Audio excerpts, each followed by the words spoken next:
You know, this is, excuse me, a damn fine cup of coffee.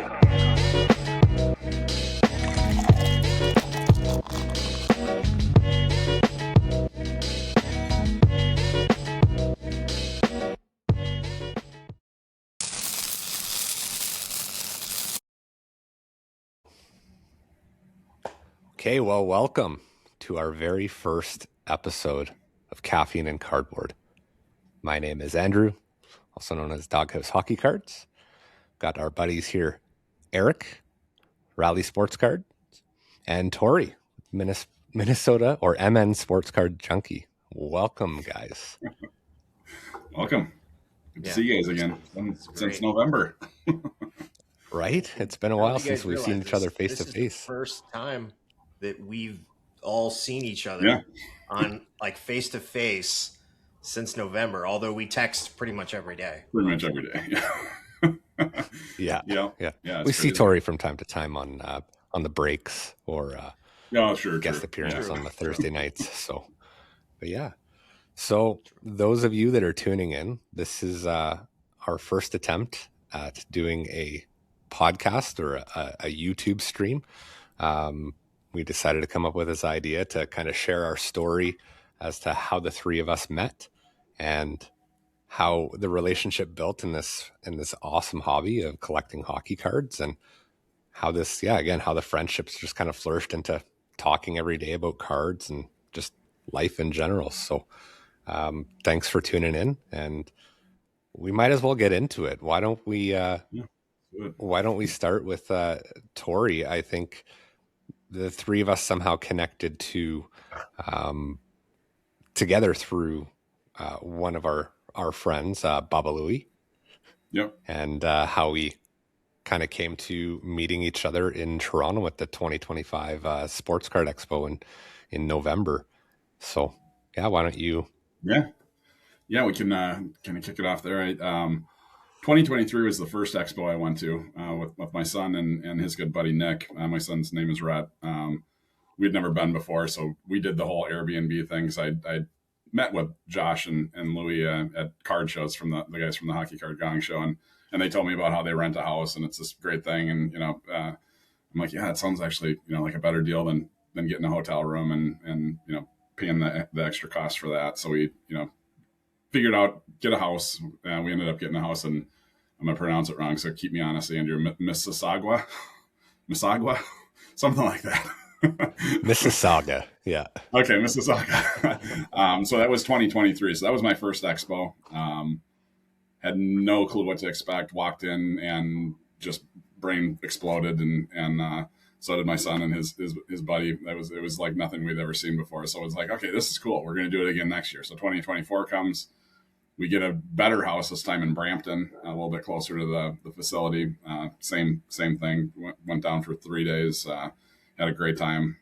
2025 comes. My son gets hired by Alt, the sports card auction house company, and nothing changed. He's like, "Oh, this is perfect. Now I can promote Alt while I'm there." The problem is, Expo is at the same time as the Dallas Card Show, and the Dallas Card Show is one of Alt's biggest shows. So with a month and a half before the Expo, he says, we can't go. They're sending us to Dallas. And I go, oh, crap.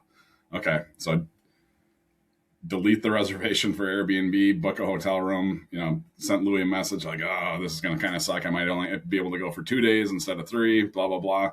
And he came back a couple days later and says, text these 2 guys. I'm like, what? So I'm like, okay, like this is cool. This is the theory of the chateau, which is what the Gong Show guys have, kind of in a communal home where everyone kind of rooms up together and goes to the expo and hangs out was very interesting and it seemed pretty fun. So I'm like, yeah, let's give this a shot. So yeah, sight unseen. We didn't even know what each other really looked like other than maybe Instagram pictures. So start texting, booked a house, in Brampton, and I think we met the day the show started. I picked you guys up at the airport, and we went right to the venue. Straight to it. Started it quick. So it was fantastic though. Yeah, it's definitely something that when we started texting and Louie was kind of planting that seed in my head. I was talking to my wife. I was like, this is like something I don't do. Like I would never do, like go to Toronto, meet two total strangers. Like I have no idea anything about who they are, what they do. Like, I'm pretty cautious with certain things. Sure. I'm adventurous, but I don't know who these people are. Right. And when she's like, just go for it. I was like, okay, why not? Yeah. Something completely different. Let's just try it. And it turned out to be the best move we could have made. Yeah. It was so fun. So Eric, like the same thing. Probably had some apprehensions, but yeah. So what I recall, so first of all, I was, I had tried to go to the 2024 Expo. I even had a hotel room booked, but didn't happen. And so same thing, 2025 came around, and so I had started to prep my wife for a couple of months that I was hoping to go to this. And look, we have a young child who's into a ton of activities, so it kind of has to line up to work. And so thankfully it did. And but I had told people like I was planning to go to this, and on our Discord, we had a channel set up for the expo, and I had said that, look, I was planning to come, and yeah, I remember Baba Louie just saying, hey, I think Tori's going, and I was like, at the time I'm like, I'm okay. I travel for work a lot, so I'm okay, like just hanging out in a room and then just going to a sports card show. But then I was like, I don't know anybody here. I don't. And so, I think I reached out to Tori and I started talking, and then, I went to my wife and I said, I think I'm going to get an Airbnb with these guys. And so to say that the reaction was a little bit different from Andrew's wife, my wife was like, what are you, what you're going to stay in a house with people that you don't know? And, I think she may have thought like, there was going to be this crazy stuff going on. And I'm just like, I don't think so. Like, we're all kind of in our, we're older now, and, we're all really into hockey cards. And I think at that point I had been, we had a text channel set up, and I just remember, so I flew to Toronto, and I was texting Andrew. And so I met Andrew first in the airport, because I think he had gotten there a little bit before I did. Yeah. And I couldn't remember whether his name was Adam or Andrew. And somehow in my, while I was talking, I was like, I think his name is Adam. And of course that's what I said, Adam, right? He's like, Andrew. I'm like, damn it, picked the wrong one. So, and then we started chatting, and Tori picked us up, and, I just remember getting in a car. I'm in a city I've never been to. And I'm in a car with two guys that I've never met. And I'm just, and I think to myself, like, we're going to what I'm told is the greatest hockey card show in the world. And we went in, and I'll say it was such a great experience. We'll get more into that, but, yeah. Tori really like led me around by the hand and just kind of walked me through, because I was totally just awestruck, eyes wide open. Yeah. Yeah. And, we were together, and it was great. I had some really good conversations over caffeine, before the shows at Tim Hortons, for those 3 days, getting to know these guys, and we've just kind of carried it since. So, so here we are. Yeah. Yeah.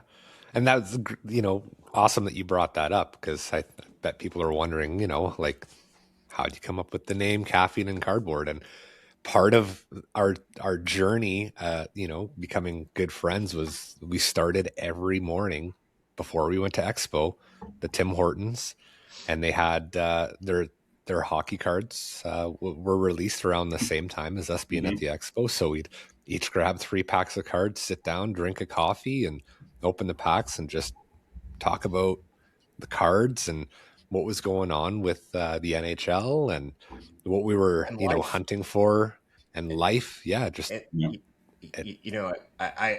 I think about like some of those conversations, and like that's where I really got to know you guys was before and after. Found out that a little bit about Tori. Tori and I we're in the same profession.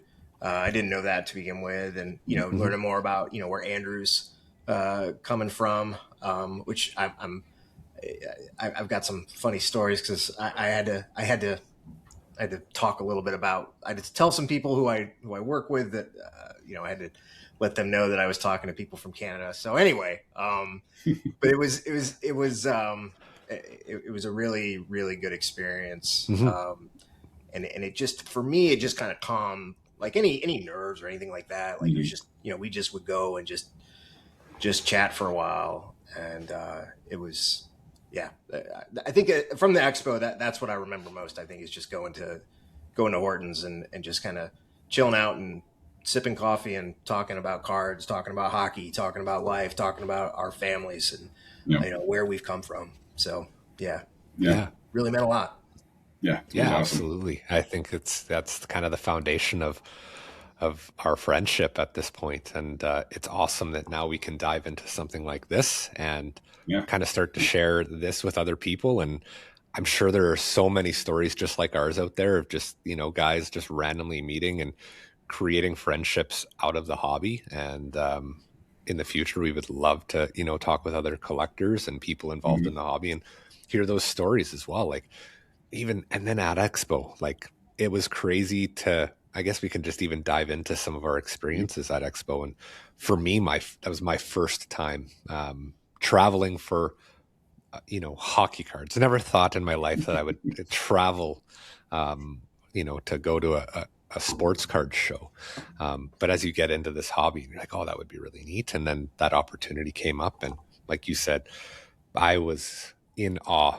That was an experience like nothing else. It's really hard to describe to people that have never experienced that kind of a show before.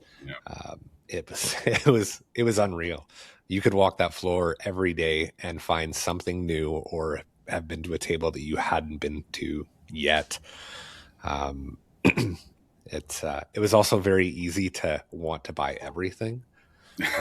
It's like you said, there's things that you just never see and you're like, oh my God, like one of ones or just some of those rare cards that come up that you're like, I'm going to blow my entire budget on this one card.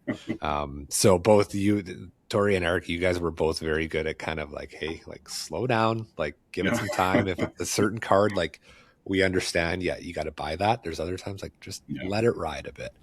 And funny enough, when we get into talking about some of the cards that we collect, you guys know how quickly I have rolled over the cards that I acquired at the expo. I have a bit of a problem in turning over cards quicker than I like, but like just that experience, really good opportunity to kind of build a roadmap of what to do moving forward at the next expo or the next, if we're in Saskatchewan, if we go to Saskatoon together, kind of have a similar mindset like I'm mapping out for expo. But that was just, an experience like nothing else. So it's insane how much there is. And to your point, how much the tables can flip over even in 2 hours.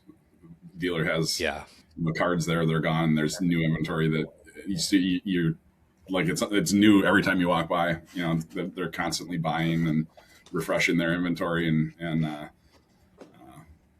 first expo I went to, I got in early, so my son and Nick came in the Thursday evening. So I went to the VIP preview day and then the Jeremy Lee event that night. But I walked into Expo and I happened to run into Josh right away. And I'm like, I don't know what the hell I'm doing. I don't know what to do. There's just so much I didn't know what to, and he's like, calm down, take a deep breath and just walk. And so I I walked all the aisles, but it was like every card, to your point, every card I wanted. There were cards on every table I wanted. So it was like this overwhelming. And I remember I sent my son and Nick a text, and I just said, "Holy S, this is nuts. Your mind's gonna be blown." And they walked in and they were the same way. Like, we don't know what to do. I don't, I'm like, "See ya, boys. I've been here a day. This is your problem now." So I kind of let them, break themselves in for a little bit. But yeah, it's, every year I've gone, it's the same thing. Like, you just, the Expo 2024, they changed the format to what you guys saw. The room was different. So I had to relearn everything, because I'd kind of figured, it's going to be the same. Nope. Different rooms this year, different layouts. So you kind of had to relearn it, and which is kind of fun. I mean, that's, Eric, you and I probably do some, trade shows from time to time, and you get the people who do the buzz through. They go through the whole expo hall before they talk to anybody. And that's kind of what I like to do, is just buzz through the aisles, check things out. Of course, I'm going to get stopped because I'm going to see something I like, but it's so hard to make a plan at that show. You kind of have your core dealers you want to go see, the ones have massive inventory. Maybe you start there, and then you start to hit some of the dealers off to the side, with smaller tables. But yeah, the size and magnitude of the amount of hockey cards there, Eric can probably agree with me. At shows we would go to here in the States, you might get one or two tables. Yep. This is a whole show floor, and yeah, the stuff you see, to your point, Andrew, that you never see, especially in the States, is insane. So it's like, Disneyland for hockey card collectors, just mind overwhelming. Heads always turning, it's crazy, but I love it. So yeah, and I would say that one of the things that I took comfort in was just the sheer volume of hockey collectors. We're both in, Tori and I are both in hockey centric areas. I'm in the New England area, Tori's closer to Canada, I guess. But for us, for me, I think, I don't know that many hockey collectors when I go to shows around here, which isn't a lot. Like Tori said, it's just not a lot of, there's not a lot of interest. There's not a lot of inventory.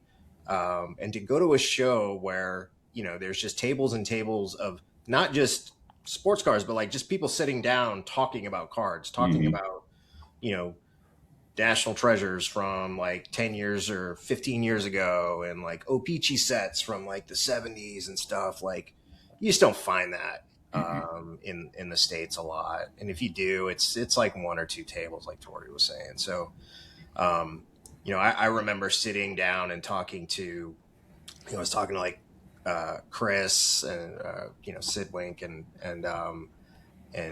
Scott from Alabama, and just having like this moment of like, we're talking fantasy hockey, and we're talking about all the cards that we've seen and stuff, and it's just like this is it, like this is the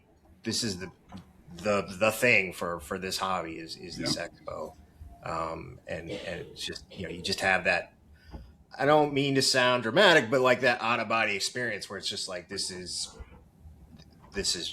what I wanted. So yeah. Great. Yeah, it's crazy. Like, being in Canada, in Edmonton,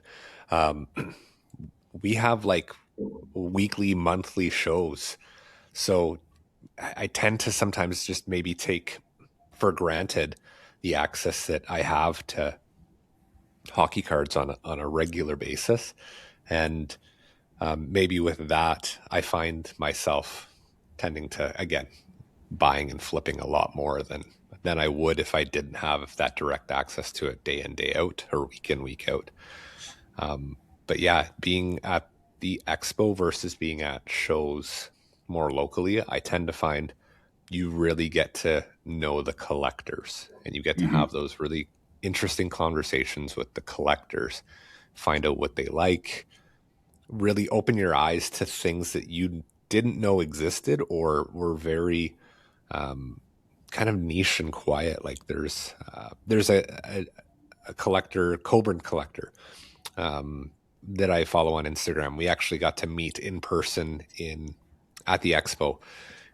Big into the 90s and early 2000s in the game stuff, right? And some of those more niche or not as sought after, but kind of at the same time, that the true collectors know those cards and they know like the value and the importance of them. So learning their perspectives on, some of those sets or some of those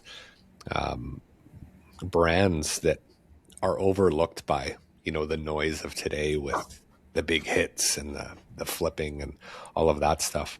It's a completely different perspective to the collecting that I learned being at the expo versus just being here at your local card shows. Because 90% of the time, it's just the same people set up, and you just see the cards rotate from table to table to table because people have bought and flipped and traded. But there's nothing really new and unique.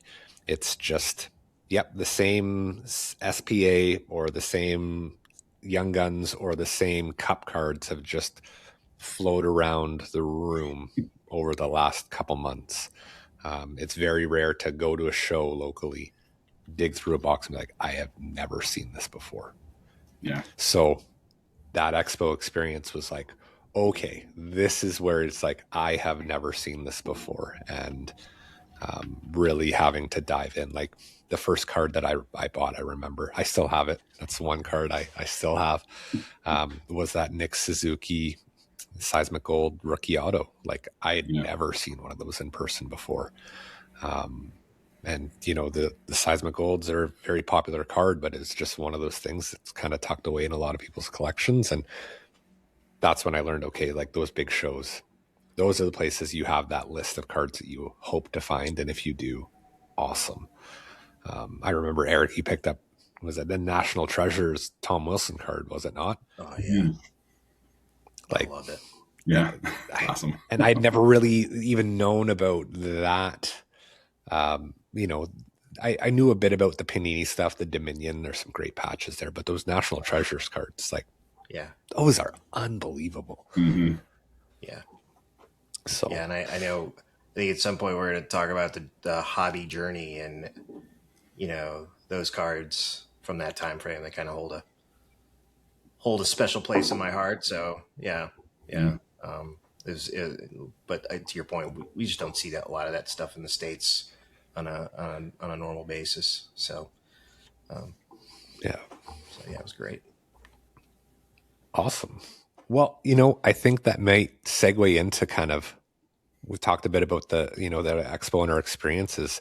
So, I mean, we're all wearing the hats of the teams that we tend to root for. So why don't we just get into kind of what teams we love, the players we love, what we like to collect, and we'll go from there. Sounds good. So why don't we start with you, Tori? You went first the last time, so I'll Eric. Yeah, absolutely. So yeah. For me, I'm a Caps fan. My story, I feel like I've got to tell this story to be so that my legitimacy can be either questioned or confirmed. But as a kid, I did not grow up a Capitals fan. I actually grew up a Flyers fan, and I don't know if I've ever told you guys this story. So I grew up in upstate New York, moved there from about when I was about 12. That was where I was from, but I moved back there. And hockey, obviously, I had moved from the South. Hockey wasn't a huge thing in the South at the time, and couldn't really get into the Rangers, couldn't really get into the Islanders, and so I got into the Flyers and kind of liked them, through high school. And Eric Lindros was a big Lindros fan, and my love of sports cards started with baseball. Just and I think that's what a lot of people's starts. Have come from, especially if you're our age, kids that grew up in the 80s. But I think and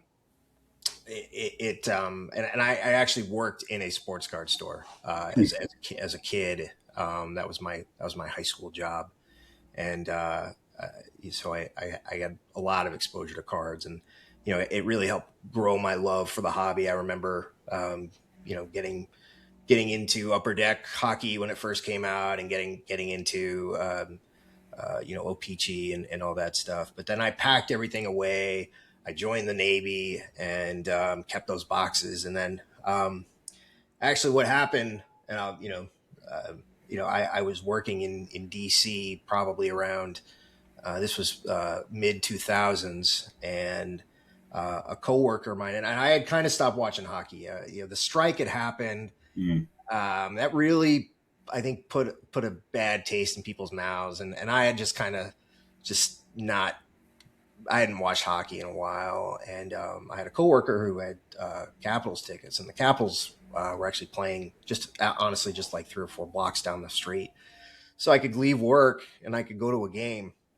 And if they had tickets like in the preseason or something like that they didn't want, they'd give them to us. So I started going, and this was around the time that Ovechkin had been drafted, and I just remember I caught that wave, and it was the first year that they were going to the playoffs, and I went to a game during the regular season, and I just got hooked.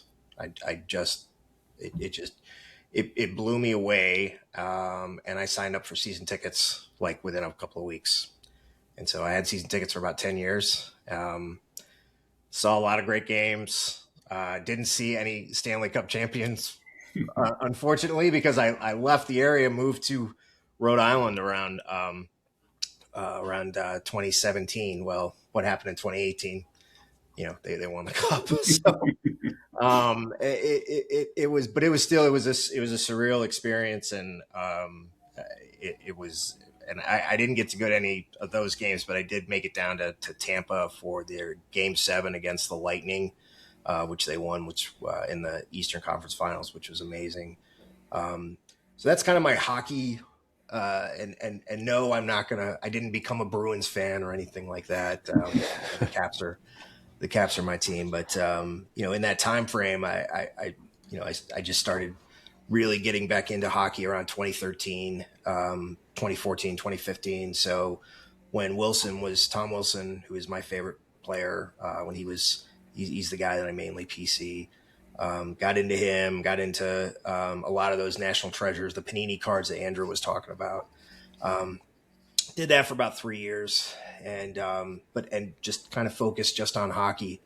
And for me, the hockey card is the best card that's made. And I guess the only thing I can say is just the background of the ice and the uniforms and the patches, and that just stuck with me. I was a baseball card collector for a really long time, and if you ask me what some of my favorite cards are, I have to mention some of my baseball cards. But it is just the total package of what a hockey card can be, to me, has always stuck with me. And as I got more into hockey and I got more into, I always liked it, but I really tried to focus on the sport, tried to learn more about it, tried to learn more about the players. The thing that really struck me is just these guys play hard every single night. It's that does not happen in all sports, I think, as we know, during the regular season. Guys take nights off. Guys don't always play as hard. I can't say that's the case in hockey, because I just feel like you're going to get destroyed if you're not, giving it your best. And that always stuck with me. So, so for me, on the card side, I PC Tom Wilson. I also PC Quinn Hughes. That was another guy that I've liked over the years. Just watching him going to Vancouver, to Minnesota has been interesting, because I also kind of I like to watch teams out that are in different time zones. Mm-hmm. So I like watching the Wild. I like watching the Sharks, just because of all the talent that they have. So you can extend your day of watching hockey from 7 o'clock on the East Coast to 11, 12 at night when I'm getting ready to go to bed. So, but yeah, I would say, Quinn Hughes, Tom Wilson. People may wonder, what about Ovi? I collect Ovi, but Ovi has always to me been a little bit too expensive. And I've always tried to figure out a time that I could get into the Ovi market for cheaper, because the cards have just been going. And honestly, I'm starting to see cards are starting to come down. So maybe this is the time where I can start getting into that market. But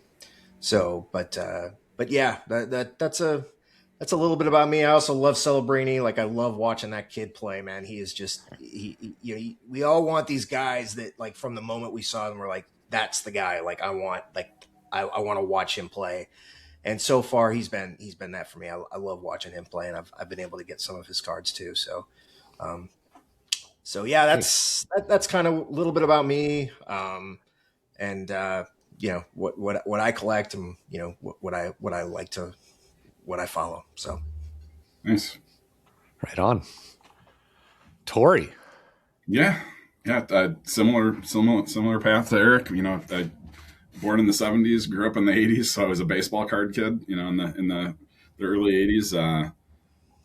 Didn't buy a single hockey card in the 80s. Don't remember even seeing hockey cards that, like, you go into the drugstore and baseball was there, your Tops, all that. So I did a lot of baseball. Was a big Kirby Puckett fan.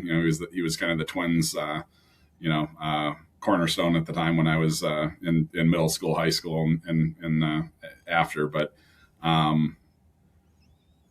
loved the North Stars. Loved the North Stars. I won't have a wild hat if it's not the North Stars colors, because that was what I grew up with. My grandfather was a sales rep, and he used to get free tickets to the North Stars games. So I was going to North Stars games in the 70s. Don't remember them. I was 5, 4, 6, a young kid, but recall being at the stadium. I just don't remember the game. So, fell in love with the North Stars. So when they left, and I ironically, the last year they were here, that was my college job. I worked for the North Stars, doing like game setup, game day stuff, getting the arena ready. So had a lot of access to the players, not that we were bothering, but they'd come through, he'd say hi, every now and then they'd sign a card for you. Met Wayne Gretzky walking down the hallway. He had him sign a card for me. So just cool stuff. Of course, pre-cell phone, so there's no selfies. Where's that card now? Where is that card now? Oh, it's in my box. It's in my safe upstairs. Yeah, I still got it. Yeah, it'll never go anywhere. I should get it like JSA certified just to have some provenance to it. But I know it happened, so I'm good with it. But yeah, North Stars leave. So there was a gap. Got into the Gophers. You can kind of see my Gopher jersey back there. That was kind of the fill-in for a couple of years, and then we got an IHL team, the Minnesota Moose. They lasted 2 years. Just were not drawing people. I think people had moved to the Gophers, so Gopher college hockey became king in the state for several years, and then we got the expansion team. I didn't even start collecting cards when the Wild came out. Became an instant Wild fan because it was the NHL again, but. I know like Josh and Louie and the guys have talked about like the hobby Mount Rushmores. There's nobody on the Wild until Kaprizov came that you could say was like a hobby darling, to collect. Gaborik was okay, but he left right away. He left after I think 5 or 6 years. So there just was nobody. So I really didn't start getting into hockey until 2020. I didn't even know cards were a thing anymore. I thought I saw all the documentaries about the junk wax and sports cards are done and nobody buys them. And then when COVID hit, my oldest son was in college down in Mankato. He moved back home, and he says, I got to set up a break studio in your basement. I go, what? What's this? So tell me about this. He's like, oh, sports cards are a thing. I'm like, no way. And he starts showing me. I'm like, holy crap! There's these football cards, and he was just doing football and a little bit of basketball. And there's football cards selling for $10,000, $20,000, $30,000. I'm like, no. This was all junk. We threw all this stuff away. He was like, oh no. So I start watching him do the breaks. I got into back into sports cards and was doing football. And then the COVID lockout, when they did the bubbles, really got me into like, okay, this is kind of cool. I'm starting to watch some players and starting to see the hockey cards pop up on eBay. I wasn't looking; they were always there, of course. And And that kind of got me back into hockey. It was also much more affordable. Like football was ridiculously priced. So I'm going, hey, I can go get a Kaprizov Young Gun at the time for like $49, and versus Justin Jefferson rookie card for $110, and I was watching hockey, love football, but hockey just kind of reinvigorated my collecting, joys again, having a team I could follow with a, at the time, a budding, superstar in Kaprizov, and obviously, we've got Boldy now. So I PC Kaprizov, Boldy. I've started getting into Quinn Hughes, obviously, with this trade here back in December. That was, probably the biggest trade the Wild have ever done, to get Hughes. So, I mean, just huge for the market, but I had never really collected him. I did dabble. I like small side PCs like Jack Hughes, Austin Matthews, those kind of guys, kind of the, the bigger stars of the league and whatnot. But, really the main focus were the Wild and Kaprizov and Boldy. I paused on buying a lot of their stuff right now. I was rather disappointed in how the playoffs ended and how they both just like kind of disappeared. And I've also paused on Quinn. If he's not going to resign, I don't want to get into a big collection of his. So I'm kind of in this like gray area right now of not buying big cards. I'll still buy some smaller stuff, cool cards, stuff, neat designs. I have a PC of Matthew Nye, so I've put some money into him because he's really affordable right now. Former Gopher, again, the future Montreal Canadiens, Matthew Nye. Maybe, So, but yeah, you look at to Eric's point, I travel for work and I might be in Anaheim, California, and I'll go to my hotel room and the Ducks are playing, and I mean, you look at teams like the Ducks, the Sharks, Montreal, like holy crap, the talent that they've got, like, and that also opens up the collector market. I mean, I think that there's an argument to be said that Montreal is probably the best collector market as far as young talent goes right now. With San Jose, both of them kind of duking it out, and now with the draft, it's gonna be crazy to see that those two teams and how their hobby markets go. But yeah, I mean, it's ever changing as we've discussed on text. You kind of ebb and flow with your PCs and what you're collecting and the style of card. I got into the exquisite collection a lot. Bought a Gretzky and an Ovechkin. I kind of wanted the two greatest goal scorers of all time to be kind of paired up. So that was a fun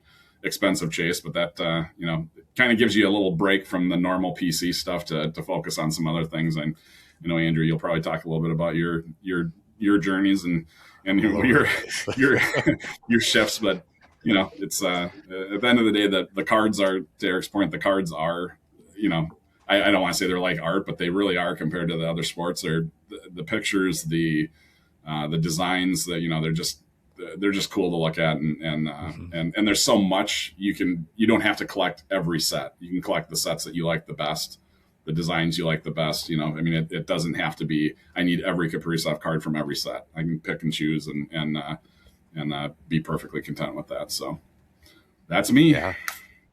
Awesome. Oh, that's great. Well, I guess that comes to me now. So I guess I'll just to start, talk about kind of how I got into hockey and loving hockey. Grew up in Ontario, Southern Ontario. Grew up around a Leafs fan. My dad was a big Toronto Maple Leafs fan. And again, in Southern Ontario, you kind of have a few choices as to which team you want to cheer for. You have the Leafs, and really you have the Detroit Red Wings. Those are the two most competitive teams in terms of the fan base where I grew up. Funny enough, I grew up around a lot of family of players from the Detroit Red Wings. Paul Isabart, was one of our close neighbors. His parents were close neighbors of ours. I played hockey with his nephew, which was awesome. And yeah, there was, a few others that grew up. Dino Ciccarelli, later on, he became one of the owners of the Sarnia Sting, our local OHL team. So it was really neat. But for me, there was something about the colors of the Montreal Canadiens. I loved red. I loved blue. And what really stuck out to me, I vividly remember when I really became a Montreal Canadiens fan. Every year we would go camping up to a provincial park called Killbear Provincial Park in Parry Sound, which is a beautiful part of Ontario, kind of near the Muskokas, just on the Great Lakes on Georgian Bay. Absolutely love it there. It's probably my favorite place in the world to visit. But I remember going to the local IGA to get groceries as a kid, just walking around, and they had, I believe it was 1991 Upper Deck. Was that the year that they had the painted kind of art cards as well? I think so. Yeah. I think that was, 91, 92. Yeah. And they had team sets, and they had them at like the checkout counter. And I remember on the front of that little team pack, it was Andrew Castles. And I thought that was the coolest thing, that someone else had the same first name as me and was on an NHL playing card. And from that moment on, I was like, I'm a Montreal Canadiens fan. So ended up getting that team pack of cards. I don't have it anymore. I wasn't overly nostalgic, or I traded them away, whatever I did through the years. But I vividly remember that moment. So always kind of quietly watching them. I remember building puzzles of Patrick Waugh from the 1993 Stanley Cup playoffs. As a kid, when I was homesick, my mom would buy me these puzzles and I would build those. And then I started following players more than I did teams or the Montreal Canadiens. So when I was playing hockey, I loved the number 9 for Gordie Howe, and then for Paul Kariya. Paul Kariya became probably one of the most influential players ever for me. I remember watching him kind of grow up through the league, watched him, with the World Juniors, and then into playing for the Ducks when they became an expansion team. And obviously the Mighty Ducks movie had a big influence on me when I'm, 10 years old, watching Emilio Estevez coach this team with the Flying V, and all of us want to emulate the Flying V when we're playing hockey in house league and think that we could be the Adam Banks, whatever. So, but obviously, seeing a real NHL version of that team, I definitely got sucked into watching the Anaheim Ducks a lot. Guy Bear, just, he's the goalie, so I love the goalie now. But Paul Kariya was probably the most influential player that I watched over the years. And then obviously that hit from Scott Stevens in the Stanley Cup playoffs. That just changed. We know that changed the trajectory of not only his career, but I think of hockey in general. That probably, Paul Kariya could have probably have been one of the best players to ever play the game had that hit not happened. But we'll get into more of that stuff at a later date. But so from there, I remember going to, after, a hockey game that I'd play, like in house league, my grandpa would always take me to our local card shop, Linda's Card Shop. I remember in little downtown Corunna, Ontario, and I would buy either she would have like mystery packs, or I'd buy some packs of cards. I really liked buying like the Leaf product back in the day and some of the Donruss cards. Those were awesome. And I just collected cards through that over the years. And then as I started to get older, later on in elementary school and into high school, hockey cards completely stopped for me. I still watched the game.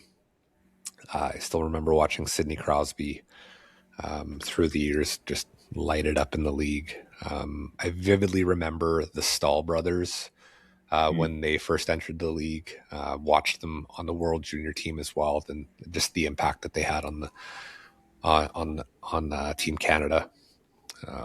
Also, I guess I can skip back a bit. I used to watch a lot of OHL games. Growing up in Sarnia, we had the Sarnia Sting, so I was able to watch, funny enough, he was my favorite Sarnia Sting, and now he's coaching my favorite team, Trevor Letowski. I absolutely loved watching him play in juniors. He was a great player when he got drafted to the Phoenix Coyotes. Then I became a Phoenix Coyotes fan, right? Because another expansion team, cool logo, but one of my favorite players in the minor or in the juniors, now playing in the NHL, so got to watch him. And then Carey Price, watching him light it up with Montreal. Another player that probably could have been one of the greatest of all time had he had a winning team in front of him, or that wasn't prone to that injury. So I didn't really get back into buying cards until I want to say 2022, kind of at the end of the pandemic. Got a younger nephew who was really into cards and opening packs, whether it be Pokemon or hockey. So I was like, well, I'll get into that and kind of have a way to connect with my nephew, and really dove in. And man, did I dive in. I was easily influenced by anything and everything people were telling me, because I had no idea what was up, what was down, and kind of was chasing the idea of like that, wanting to be relevant in the hobby. And whatever it was, I wanted to have something that other people were either envious of or wanted. And I didn't really see find that connection with a true collection until several iterations of what I was buying. So, in the beginning, we were just opening Series 1, Series 2, trying to find the young guns, and then trying to flip them and trying to make money. And I thought that's what the hobby was now, but realized there's this whole collector base. There is still that true collector. So once I started to slow down on opening packs and just ripping wax, I got into, okay, like what's important to you as a collector, and tapping into those childhood memories, then finding some of those cards that are now extremely sought after, that, from the 90s. So I really dove back into the 90s stuff, buying Gretzky's, buying some of the Koreas, all of which I have moved on from. And I do regret selling some of those cards. Absolutely. Phil, aka Loud Collector, I know you have a lot of Gretzky Blast from the Past refractors. One of them will be mine again. I promise you that. Probably the card that I regret getting rid of the most would be the Paul Kariya Mirror Platinum out of 30. That card is something that I know it's a hobby grail, and I had it in my hands at one point and let it go. But what card is that, Andrew? So it's for the totally certified Mirror Platinum Paul Kariya out of 30. Okay. What year was that? 96, 97, I believe it was. Okay. I'm going to look right now. We'll pull up the Instagrams to verify. But yeah, that was a card that just was, very sought after. And I think I maybe took it for granted to some degree that how important or relevant it was to the hobby. Let's see. This is 97, 98. I'll see if I can show it. That card right there. Oh, yeah. Okay. Yeah. Is that the one that had the film over it? The film on it that you had to peel off, and Yeah. So, Wow.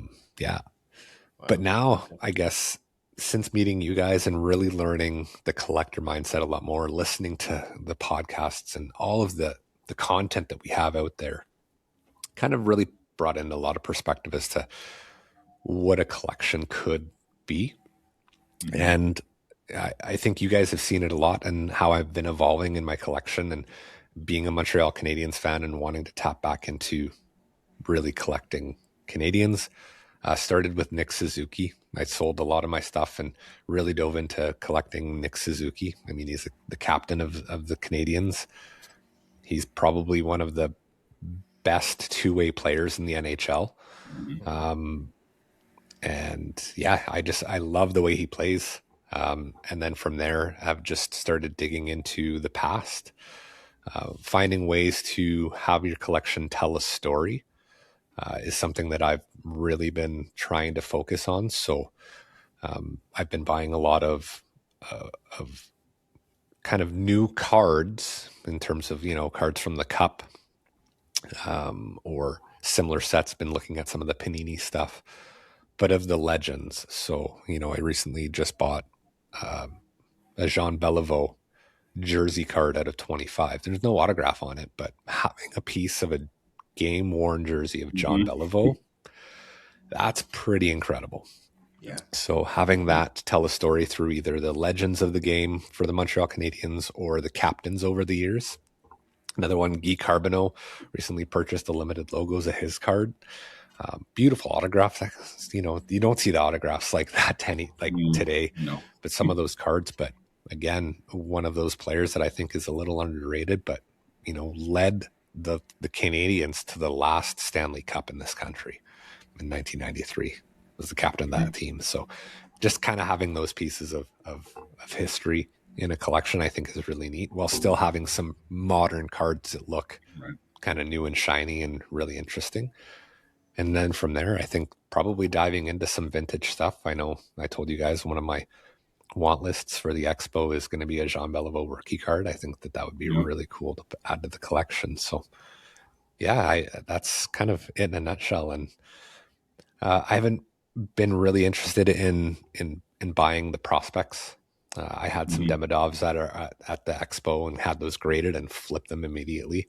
I think that's fun to do when you can have cards make money for your collection. You can just reinvest that money into your collection. But I think I've just been really honing in on finding ways to have your collection just tell a story. And I mean, being a fan of the Canadiens, there's a lot of history and a lot of stories to tell. So I think it would be cool to find those pieces that represent that. So yeah, that's awesome. That's me. Yeah, that's you. I think it's just hearing that story, Andrew, was awesome. I didn't know anything about your affinity for Paul Correa. I also, I guess, had forgotten about the Scott Stevens hit. I believe if I go back, he did something similar to Eric Lindros back in the day. I'm sure he did something to him. Scott Stevens is one of the most fearsome hockey players that ever existed, and he played for the Capitals for a while, but he's obviously known for his time in the Devils and such. So, yeah. But those stories are really, really cool. Really cool. Thanks. Yeah. Thanks. One thing I did just want to mention, because we've been talking now for about 50 minutes. I wanted to just kind of acknowledge the Hockey Card Gong Show, what they've meant for me, I think for us, for collectors as a whole. I got into them probably about 2 or 3 years ago, and they have been such a good place to just learn about hockey, all of their, all the different shows they do, but just the Discord and the community that they have. And it's really meant a lot to have a kind of to me, they are ground zero. They are the home base for hockey cards. Anything you want to talk about, like that's, if you're a serious hockey collector, you should be part of the Gong Show Discord, part of following that entire crew. They've done so much. Josh, Troy, now Phil and Dave and Baba Louie. They've all done so much for just giving us all that home base, I think, for hockey card collecting. And I just wanted to acknowledge what they've done, and will continue to do. They're going places, and it's really cool to see. Yeah, and we wouldn't be here if it weren't for them.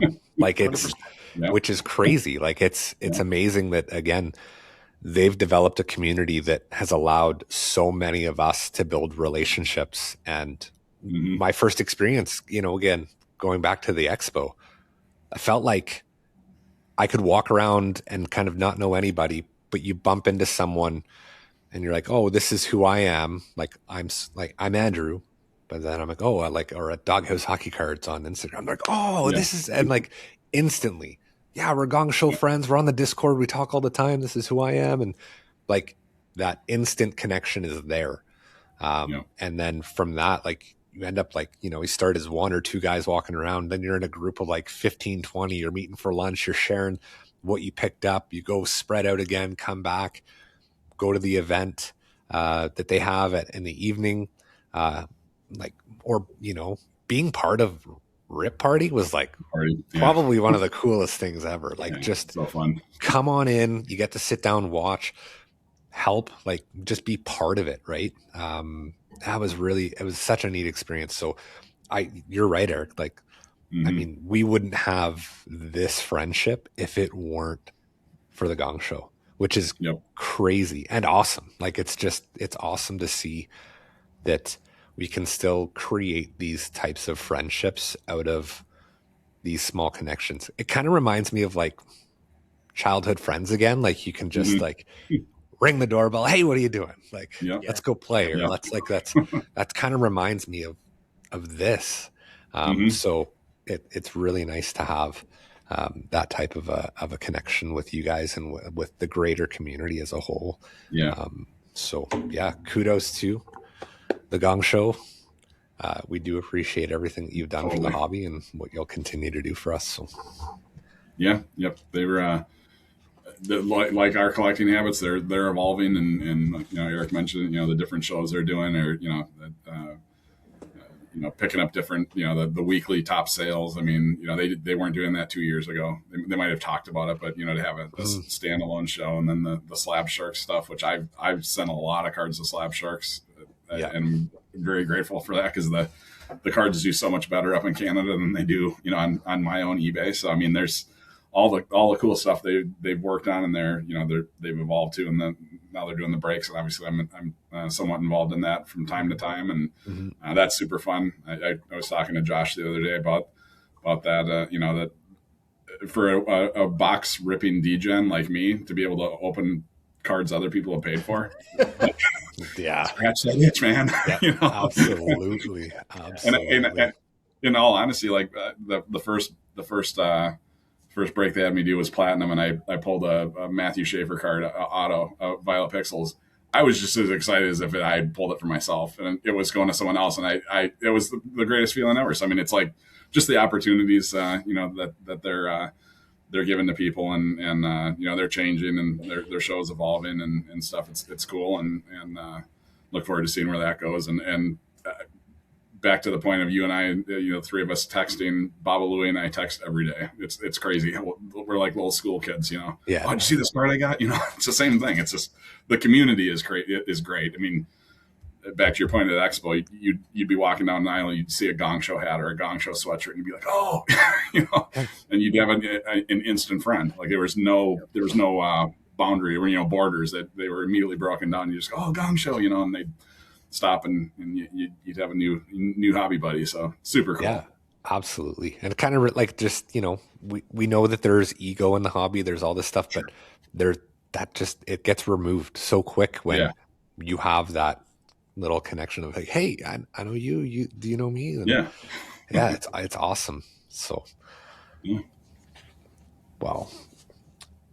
All right, this has been awesome. I feel like we have an outline that we've been kind of following along and just kind of plugging away, but I mean the conversation's been great. It feels like it's been really natural just to, again, this is why we're creating this show, just to sit down on a Sunday morning, have a coffee, talk with each other, or Diet Dr. Pepper. Yeah, Diet Dr. Pepper. So with that, I guess maybe talking about kind of where we've been through our hobby journey and stuff, do we want to just go over maybe like a card that we are really happy to have in our collection right now and kind of where we're going moving forward? And then we can maybe wrap it up and talk about what people can expect with our show moving forward. I think that's a good plan. Okay, awesome. Who wants to go? I can go if you want me to go first. Sure. Yeah, if you got them in front of you, I think I'm gonna find. Yeah, I brought one, so I figured I'll want to spread things out. I could bring down a bunch, and then I'd be talking for an hour about my cards, so didn't want to do that. But I think one of the things we talked about is maybe like and this is where I went with it, like a card you'd never sell. So I brought my Derek Bugard Future Watch auto. Believe it or not, these are very hard to find and very hard to pluck away from people. Obviously Bugard was a fan favorite here in Minnesota, and life didn't end up treating him very well. But I actually became friends with Derek and his brothers when we drafted him. He was the 7th round pick, almost the last guy in the draft, and being a big enforcer fan at the time. I've since changed. I'm not as into the fights after I've seen the kind of the path some of these guys have gone down. I still get excited when a fight happens, but I don't hope they happen, at the end of the day. So, so we started emailing Derek, and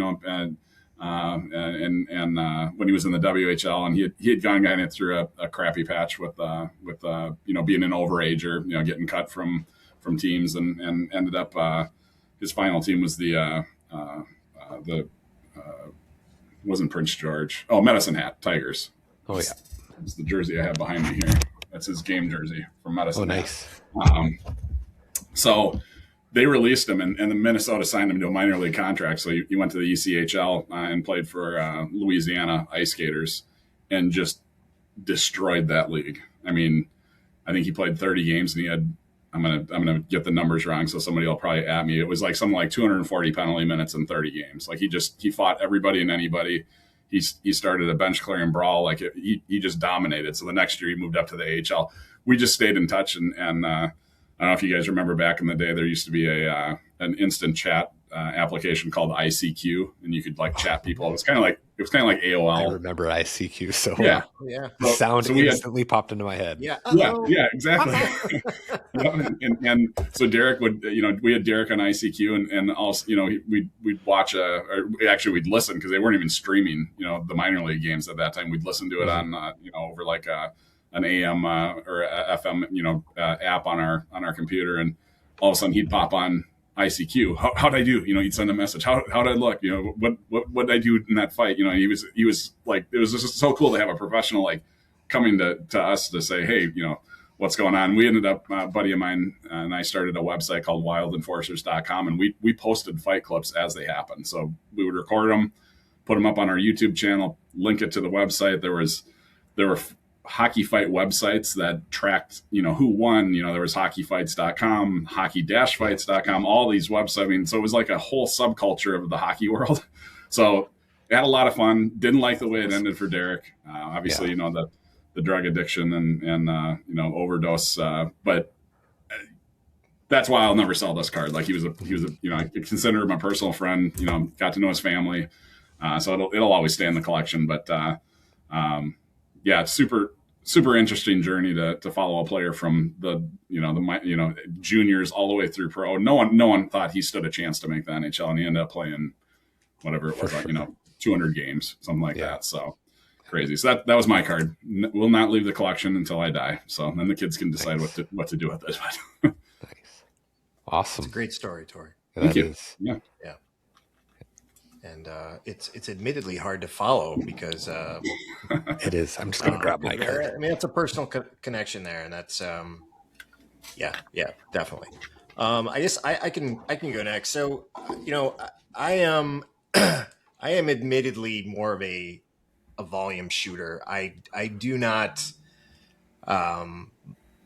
I've so far in my hobby journey, I think I've probably favored more quantity over quality, and that to me just means that I love ripping wax. I love opening boxes. I collect wax. I love. I mean, I'll open some. I usually try to buy, for every box I buy, I buy one box to keep and one box to rip. That's pretty much what I try to do. So that's all to say that for me, I was thinking about this morning, trying to find like a card that really means something. And it's not to say that I don't have cards that mean something, but I think for my collection, who I love watching, who I consider, my favorite in the hobby. So this is so I actually have two of these, but this is not the one that I bought at the Expo. Okay. But this is the 2013-2014 National Treasures Tom Wilson rookie card. So I think it's out of 75. No, it's out of 99.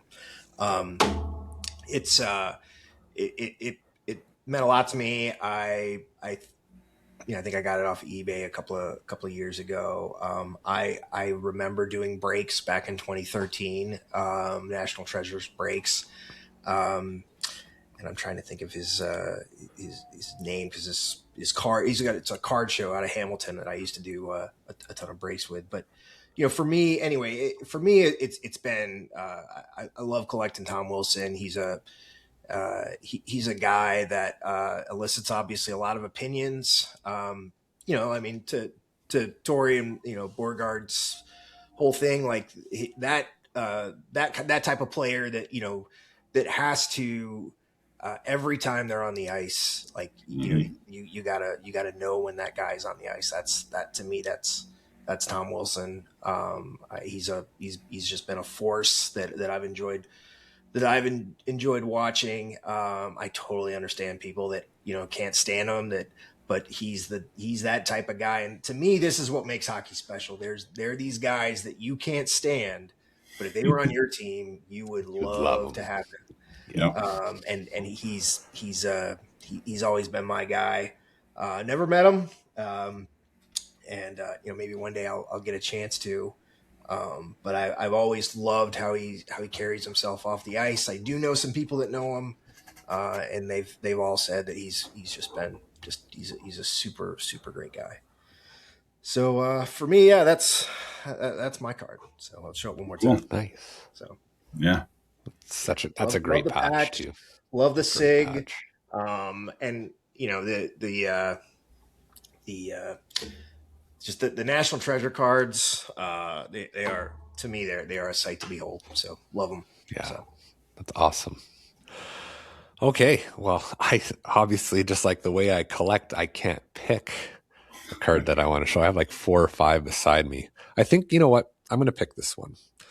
So this is kind of what's made me dive into the direction that I am going right now. Obviously, you've seen me sell off a number of my cards and kind of finding that new direction with where I want to go with telling a story with the Montreal Canadiens. So the one I've got here is a 2008-2009 Saku Koivu limited logos.